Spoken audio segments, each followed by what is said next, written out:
Ya, empieza a grabar. Bueno, la verdad que es un gusto poder hablar de Gino Germani y su enorme influencia en el pensamiento social de muchos de nosotros, quienes estuvimos en esa generación, ¿verdad?, de los años 60. Y en mi caso, que es bastante particular, esa influencia se ejerció a pesar de que yo no fui admitido a estudiar sociología en la Universidad de Buenos Aires. Por una de esas irracionalidades que había, y que creo que ahora las han removido, como yo terminé mi carrera secundaria como perito mercantil, la Facultad de Filosofía no me consideró suficientemente formado como para ingresar a estudiar sociología en la Universidad de Buenos Aires, siendo que había hecho toda mi carrera como estudiante de primaria y secundaria en la escuela pública. Así que no tuve más remedio que empezar mis estudios de sociología en la Universidad Católica, como una formalidad que tenía que cumplir, porque para ingresar a la Universidad de Buenos Aires y estudiar sociología con Germani, que era la figura la más importante de ese momento, tenía que rendir 12 materias de equivalencia, 12 en total en el Colegio Nacional de Buenos Aires. Para mí era un objetivo absolutamente inalcanzable, dadas las limitaciones económicas de mi familia, la imposibilidad de pagar profesor que me enseñara latín, griego y todas esas cosas que se exigían en aquel momento.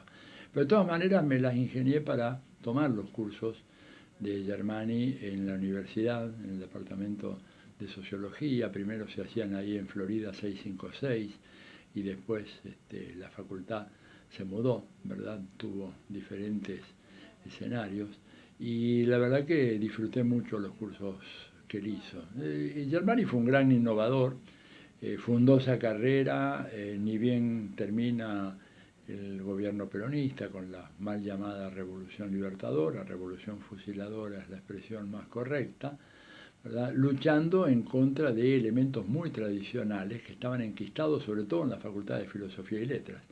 Un nacionalismo católico absolutamente anacrónico, anticientífico, reaccionario inclusive, que estaba ya como al acecho, alarmado ante el Concilio Vaticano II que había convocado Juan XXIII en Roma, los incipientes avances de la teología de la liberación, y toda esa gente se opuso durante mucho tiempo a que en la Facultad de Filosofía se enseñara sociología. Sociología era considerada prácticamente equivalente a socialismo o comunismo o marxismo, ¿verdad? Y por supuesto Gino Germani era considerado un agente de la Unión Soviética. Esa es la visión que tenían estos grupos retrógradas, verdaderos trogloditas que desgraciadamente bajo el gobierno peronista se enseñorearon de la Facultad de Filosofía y Letras. O sea que Gino tuvo que dar ahí una batalla tremenda, ¿verdad? Y por eso recién cuando la universidad se recrea después de la caída del peronismo, con Romero como rector, y viene toda una serie de oleadas de reformas muy importantes en el terreno de la ciencia, no solo las humanidades, ahí se crea el instituto, el departamento de sociología, y bueno, creo que a partir de ese momento cambia radicalmente la sociología en la Argentina. Antes estaba en manos de un sociólogo cordobés, Alfredo Poviña, que no era malo, la historia ha sido injusta con él.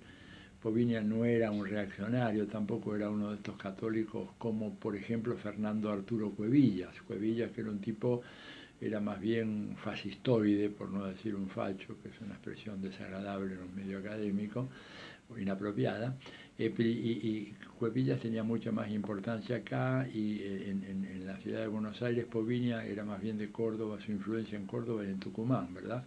Pero bueno, lentamente la calidad de Germani, sus estudios, su influencia se dejaron sentir, y él evidentemente revolucionó los estudios sociológicos en la Argentina. Obviamente Germani era un pensador como todos, con sus contradicciones. Yo no conozco un pensador lineal que careciera de contradicciones, pero tengo que reconocer varias cosas, ¿verdad? En primer lugar, la enorme amplitud que tuvo Germani para acoger y darle espacio a gente que no pensaba necesariamente como él. ¿Él qué era, Gino Germani? Bueno, primero Gino Germani había estado preso en Italia, ¿verdad?, por su militancia antifascista. Entonces, eso no es un dato menor.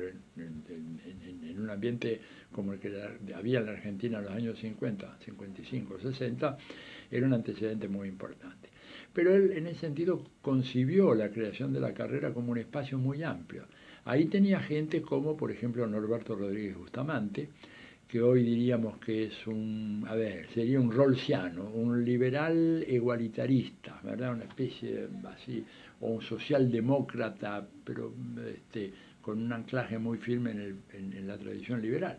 Y ahí tuvo su lugar y Gino lo defendió, como defendió a José Luis de Isma, por ejemplo, que venía del ambiente ya de la derecha católica, educado en España en la época del franquismo. No era franquista, sería un error decir eso, ¿verdad? Ima, pero era un investigador muy serio en lo suyo, ¿verdad?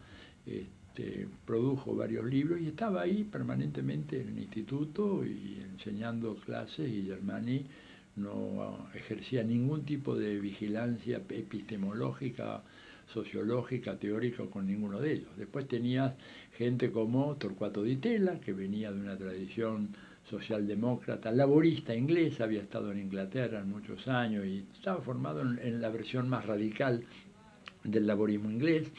Jorge Graciarena, que era otro personaje notable, muy agudo, una gran persona también Jorge, ¿no es cierto?, que venía una tradición muy antiperonista, democrática, pero con esas contradicciones propias de aquella época, ¿verdad?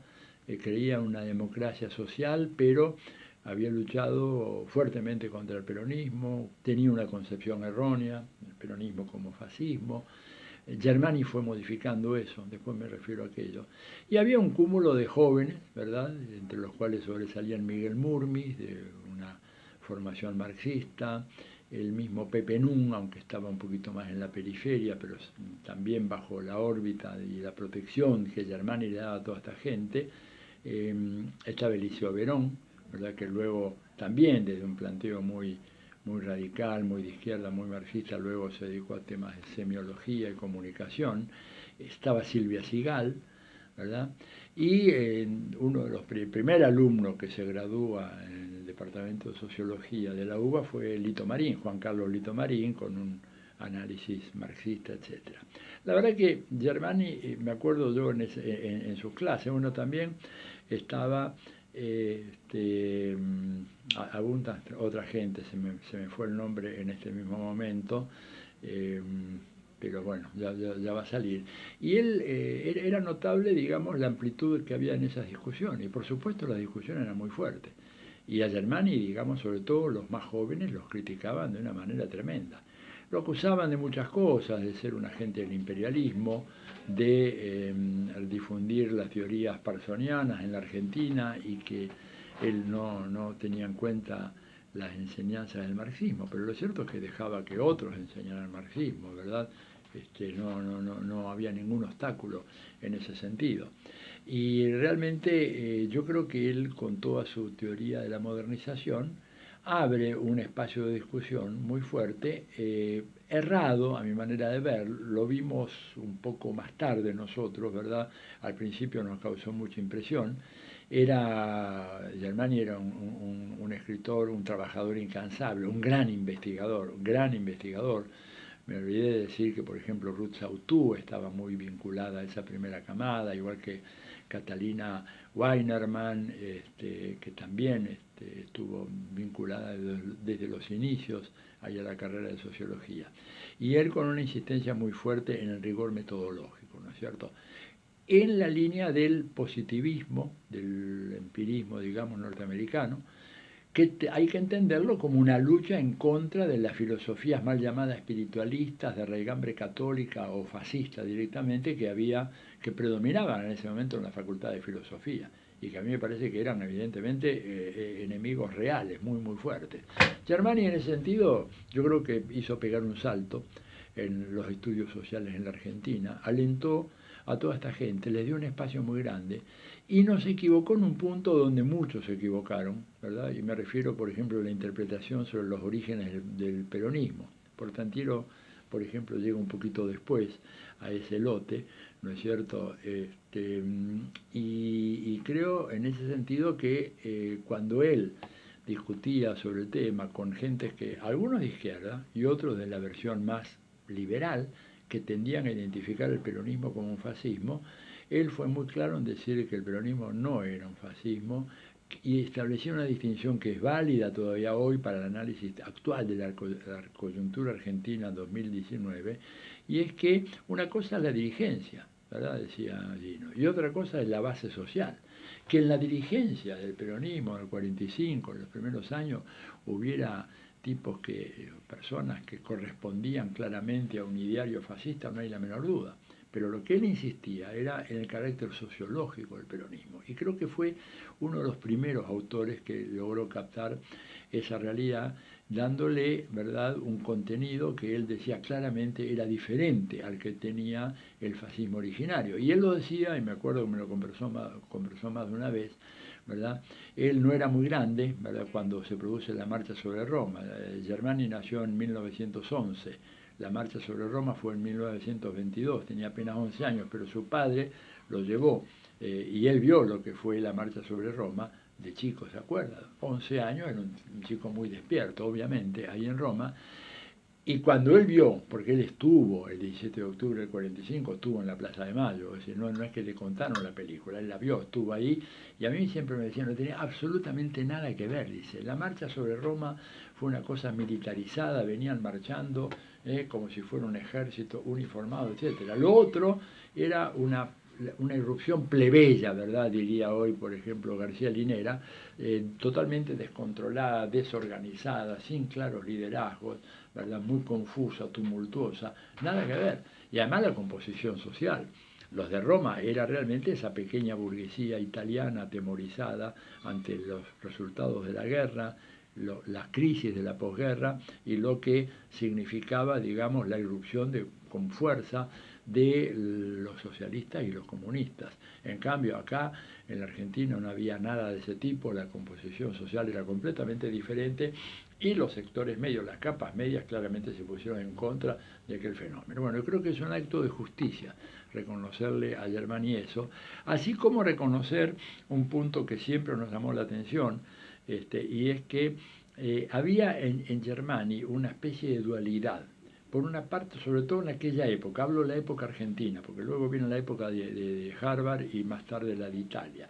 En la época del Germani en Argentina, él se va a fines del 66, cuando ya la situación era intolerable, la persecución del régimen de Onganía era muy fuerte, no solo contra Germani, sino contra mucha gente que estábamos un poco rodeando a Germani. Yo en ese momento ya, después del año 64, 65, me vinculo muy estrechamente con su proyecto, ¿verdad? Primero a través de la Fundación Bariloche, luego el Instituto Di Tella, y la persecución que Germani sufría era muy fuerte, atacado en los medios públicos permanentemente. Básicamente era una especie de agente soviético, agente comunista en la cultura argentina.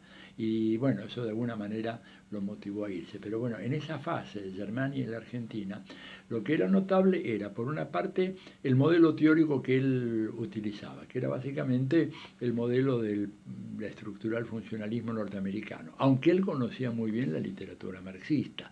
No era un marxólogo, ¿verdad? Pero sí era un tipo que había conocido los textos fundamentales de Marx, no solamente de Marx, de Engels, de Gramsci. Él a Gramsci lo conocía muy bien, ¿verdad? Y eso me parece que es un dato muy significativo. Pero fíjense que yo lo que siempre me llamó la atención era la disyunción que había entre la primera parte, por ejemplo, de Política y Sociedad en una época de transición, un texto de 1962 que fue muy importante para nosotros, porque era una sociología aplicada a la Argentina, en donde hay una primera parte que es teórica, y en donde en cierto sentido rinde homenaje a la sociología norteamericana y por supuesto un guiño a las fundaciones americanas que de lo contrario no hubieran financiado ni el instituto, ni el departamento, ni nada de eso. Hay que ser muy claro, no había un peso para la sociología argentina y él consiguió eso. Pero al mismo tiempo, la segunda parte del libro, ¿verdad?, en donde son los estudios concretos sobre la Argentina en transición, lo notable de todo eso es que aquel modelo teórico de la primera parte prácticamente desaparece en la segunda. O sea, en la segunda parte un análisis empírico sobre el proceso de formación de clases sociales en la Argentina, los problemas de la movilidad social, la dominación oligárquica, las cuestiones de las masas, la erupción de las masas, y eso es una línea que en los sucesivos trabajos que él va haciendo se profundiza cada vez más. De hecho, cuando él llega a Harvard después del 66, su vinculación con el estructural funcionalismo prácticamente desaparece por completo. Yo lo puedo decir porque yo llego a Harvard tiempo después, ¿verdad? A finales del 72, él estaba en un mismo edificio, estaba toda la gente de ciencias sociales, en el William James Hall de Harvard, y en ese William James Hall también su oficina Talcott Parsons, y prácticamente no había ninguna relación entre Parsons y Germani, o sea, siendo colegas en el mismo piso, etcétera. Germani en realidad ya estaba muy desencantado de las teorías parsonianas, y él que había tenido siempre un filo crítico, bueno, eso lo fue desarrollando de una manera muy fuerte, y ya ahí se pasa él muy fuertemente a enrolar en algo que podríamos llamarle una versión socialdemócrata, hasta podría llegar a decir de izquierda. Tuvo una revalorización del movimiento nacional popular, la profundización de la crisis, de la crítica al capitalismo y al capitalismo norteamericano, que fue, por supuesto, fogoneada por el hecho de que Gino no soportaba a los americanos. Y en un momento determinado hay una anécdota muy interesante. Yo hice ahí un curso con él en el doctorado, y un curso muy chico, de un posgrado, ¿verdad? Hacíamos sobre temas de desarrollo, secularización, modernización, ¿verdad? Cambio político. Y él, en un momento determinado, se le escapó decir, era un grupo de unas 7, 8 personas, de las cuales la mayoría no eran americanos, ¿no? Había un griego, Kyriakos Kontopoulos, muy inteligente, estaba un italiano, se me fue el nombre ahora, había un par de gentes de América Latina, y había 2 americanos. Y él en un momento determinado habla y dice, bueno, este realmente es un grupo que está vivo, no como los otros grupos que yo he tenido, en donde la verdad que la despolitización del estudiante americano a mí me desmotiva profundamente. Y eso lo decía farfullando en un mal inglés, o sea, y a mí me confesó en un momento determinado, porque yo después trabajé como ayudante de él, y le decía, bueno, Gino, pero usted habla mejor inglés de lo que hace en las clases. Y sí, pero no me interesa. Y hubo además anécdotas muy interesantes. Una vez vamos a la Harvard Cup a comprar algo. Harvard Cup era la cooperativa, digamos, muy linda que está ahí en Harvard Square, y él le empieza a pedir no sé qué cosa a un empleado, y el empleado no le entendía, y lo volvió a repetir, y el tipo decía, I'm sorry, professor, what you want? Y yo más dijo así, como si dijera, más, bueno, una grosería en italiano, no le salió en italiano. Y dice, más, vámonos, estos son unos estúpidos, no entienden nada. O sea, él la pasó muy mal en Harvard, ¿no es cierto? Y se encerró mucho en sus estudios, ¿verdad? En profundizar el estudio sobre la estructura social argentina, que es un estudio pionero, que desgraciadamente no se lee mucho ahora. Es un texto que, si no me equivoco, es del año 53, lo publicó la editorial Raigal en aquella época. Pero, y él quería un poco actualizar todo eso con los datos del censo del 60. Resultó una tarea muy difícil, no tenía muchos ayudantes allá. De hecho, yo trabajaba part-time, pero muy pocas horas en el proceso de investigación, colaborando con él. Me acuerdo que él se carteaba mucho con Ruth Sautou, con quien chequeaba mucho de los datos, pero no llegó a escribir ese segundo tomo de la estructura social argentina. Una pena, porque hubiera sido muy interesante, hubiera sido otro enfoque, ¿verdad?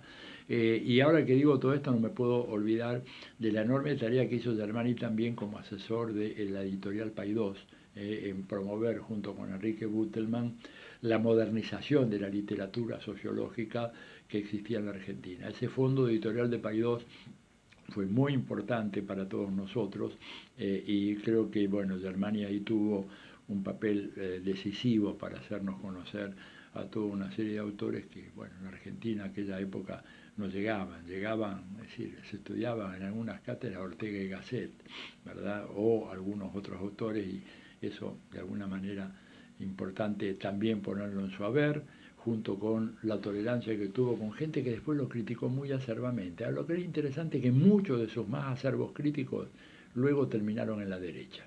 Esto es interesante, una reivindicación que yo quiero hacer de Germani, porque algunos de los que lo criticaban por izquierda, duras críticas, yo te digo, recuerdo del año 62, un seminario internacional que se hizo en donde, qué sé yo, entre Eliseo Verón, Miguel Murmi, etcétera, le pegaron a Germani, digamos, acusándolo de positivista, de empirista, de pro-norteamericano, de que él, realmente su propuesta de tener una sociología científica equivalía, digamos, a algo así como a una prescindencia ante el conflicto de clase, y que él no tomaba partido y que todos sus análisis eran análisis de carácter ideológico y de derecha, a lo cual le respondía, bueno, muy bien, la tasa de evolución de la población urbana según los censos de 1869 a 1960 es esta, dígame dónde está la ideología ahí.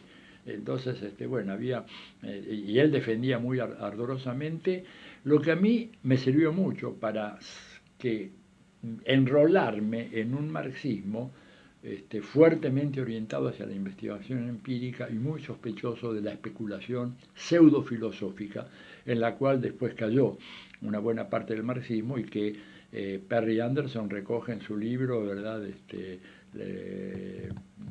No me acuerdo el título ahora. El Alzheimer está haciéndome estragos. El libro de Perry del 76, bueno, no me acuerdo el título, después ustedes lo podrán. Susana. Sí, no me acuerdo exactamente, porque además lo leí en inglés y no me acuerdo muy bien, pero él habla ahí, es donde fundamenta toda la teorización sobre el marxismo académico, ¿verdad? El marxismo académico, el marxismo filosófico, un marxismo que deja de lado el análisis concreto de la realidad concreta y se convierte en un campo de la especulación filosófica. Consideraciones sobre el marxismo occidental. Ahí está el título exacto del libro de Perry Anderson. Lo que pasa es que yo lo leí en inglés, tenía otro nombre que no sé si era Western Marxism, y ahí entre eso y todo lo demás, bueno, pero ese era el Consideraciones sobre el marxismo occidental. Y ahí él demuestra cómo tuvo una deriva hacia la filosofía, una filosofía especulativa, desvinculada totalmente de la necesidad de cambiar el mundo, de que la filosofía fuese un arma de la revolución. Digo, a mí este rigor de Germani y esta vocación de estar permanentemente encima de la construcción del dato, no de decir que los datos están ahí, sino que uno los tiene que construir, creo que fue una de las grandes herencias que recibí de él.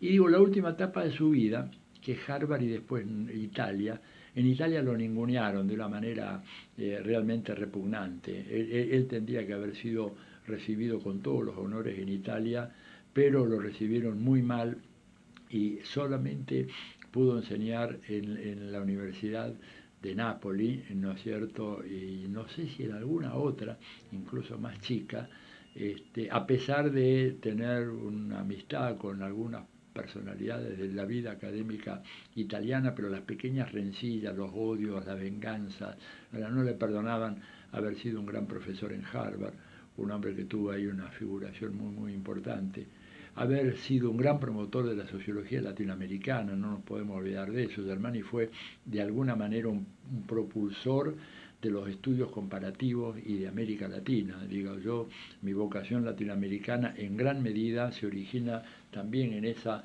necesidad de estudiar los censos que teníamos que estudiar con Germani, censo de Brasil, de Chile, de Uruguay, de Argentina, para hacer análisis comparativo. Todo eso es de un valor inmenso, por lo menos para mí ha sido una enseñanza extraordinaria que me ha marcado para toda mi vida. Y les decía, para un poco redondear todo esto, que ya está muy largo, la fase final él básicamente se dedica a lo que veía como su preocupación fundamental en ese momento, la reemergencia del fascismo bajo nuevas formas en las sociedades contemporáneas. Él deja de lado ahí un poco la teorización de finales de los 50, principios de los 60, sobre la secularización, la modernización, etc.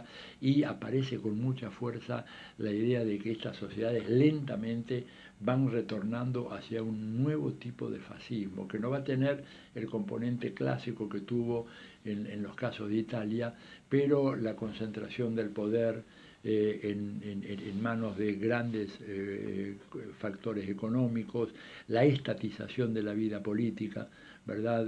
La creciente discriminación en contra de las fuerzas que de alguna manera rompían ese consenso ideal parsoniano al cual él había adherido a finales de los años 50, siempre como reacción al espiritualismo y al filosofismo católico que imperaban en aquellos años, y se dedica a hacer cosas muy interesantes. Los últimos escritos de Germani, ¿verdad?, que creo que incluso no se han traducido al castellano, Autoritarismo, Fascismo y Clases Sociales, lo publicó la editorial Il Mulino, allá en Bolonia, en Italia. Es un texto muy interesante e incluso sirve mucho para entender, darle una mirada fresca al fenómeno del peronismo y al fenómeno de los movimientos nacional popular, que de alguna manera recoge ahí, en la fase final de su vida, Gino, algunas de las lecciones de Antonio Gramsci, ¿verdad?, sobre lo nacional popular y la necesidad de, bueno, comprender eso, dejando de lado la estigmatización que esos movimientos habían sufrido en el pasado, e incluso perfeccionando el análisis que él hace al introducir un análisis de clase que me parece muy importante, y sobre todo el tema del proceso de formación de una conciencia de clase, que para el marxismo vulgar es un hecho determinístico producto de la secreción de las actividades económicas, casi una secreción casi podríamos decir espontánea y natural, y que en el caso de él justamente todo eso es puesto en discusión, ¿no? El concepto de puesta en disponibilidad de las masas es un tema muy importante, hasta qué punto esas masas están disponibles para una convocatoria revolucionaria o inclusive para una convocatoria fascistoide, que lo que le preocupaba era eso, ¿verdad?, combinado con sus estudios en psicología social. O sea, en ese sentido él fue un precursor de esto que hoy, cuando nos preocupamos por las guerras de quinta generación y el papel de la propaganda en el reformateo de la conciencia del público, bueno, en Germania hay muchos elementos muy importantes para tener en cuenta y para valorizar. Así que yo realmente celebro este evento, lamento no poder estar presente, pero tengo compromisos en el exterior que me impiden, pero no quería dejar de reconocer esta enorme importancia que tuvo Gino en los estudios sociales en la Argentina, con una actitud, vuelvo a decir, ejemplar, con gente que lo criticó mucho y que después terminó claramente a su derecha, claramente a su derecha. Germani fue un tipo que realmente siempre tuvo una visión crítica de todas estas teorías de la democratización. Él dudaba mucho de eso, creía que en realidad eran enfoques que, al ser exclusivamente políticos, casi politicistas, un poco soslayaban la importancia de determinantes más duras derivadas de la estructura de clase, y que hacían que muy difícilmente esos procesos de democratización pudieran avanzar como se quería. Yo recuerdo sobre todo una intervención de él en un seminario internacional que organizó la Claxo en San José, en Costa Rica, y en donde ahí había una especie de auge de expectativas en torno al avance de la democratización inminente, ya comienzo de las décadas de los 80, y Gino echó un manto de sobriedad advirtiendo sobre los peligros que tenía este proceso, el contragolpe de las fuerzas reaccionarias, de la derecha, de las Fuerzas Armadas, de la Iglesia. No lo decía con estos términos, pero también del imperialismo norteamericano. No se usaba en aquella época, mucho menos en un ambiente académico, hablar del imperialismo, porque te tiraban por la ventana. Pero decía, bueno, los factores externos, la dependencia externa, que es un elemento que él incorpora muy fuertemente en sus últimos trabajos. Obviamente una manera eufemística de hablar del imperialismo, él no lo podía decir, pero bueno, creo que ahí contribuyó a darnos una visión mucho más refinada, mucho más cautelosa sobre esta democratización en ciernes, que hoy, si Gino viviera 40 años después, dirían, vieron que tenía razón, que esa transición que ustedes tan alegremente propiciaban y decían que se venía y que ya esto avanzaba hacia un esquema de democracia plena con participación total, se quedó a mitad de camino. Hoy estamos a cerca de 40 años de haber iniciado la transición y todavía no hay miras de que estemos llegando, lo cual quiere decir que esto no es una transición, es una vía muerta hacia una democracia de baja intensidad, él le hubiera dicho una democracia limitada, pero básicamente su escepticismo acerca de esos procesos de modernización política fueron muy marcados desde Harvard y hasta el final de su vida en Italia, ¿no es cierto? Una gran injusticia que creo que este seminario está reparando, lo cual no quiere decir que todas sus teorías, sus interpretaciones fueran correctas, pero para mí, sin duda, fue un gran maestro que me suscitó muchas preguntas, que me estimuló a investigar, que me enseñó a ser muy riguroso y que cuando hacía una afirmación tenías que tener los datos para sustentarlas, que esto no era una mera pirotecnia verbal, ¿verdad? Y que, bueno, al fin y al cabo, creo que el balance de su obra, vuelvo a repetir, la tolerancia es rara en este país y en el mundo académico, de gente tan diversa como la que él supo tener a su lado y nuclearse. Me parece que es un dato que vale la pena subrayar y bueno, nada, ojalá que esto sirva para darle una nueva mirada, revisitar el legado teórico y metodológico de Gino Germani, no solamente para la Argentina, sino también para otros países de América Latina que se beneficiaron mucho también de su obra, ¿no es cierto? Bueno, nada más esto, les deseo un buen trabajo, un gran seminario, lamento no poder estar, pero los felicito por haber tomado esta iniciativa.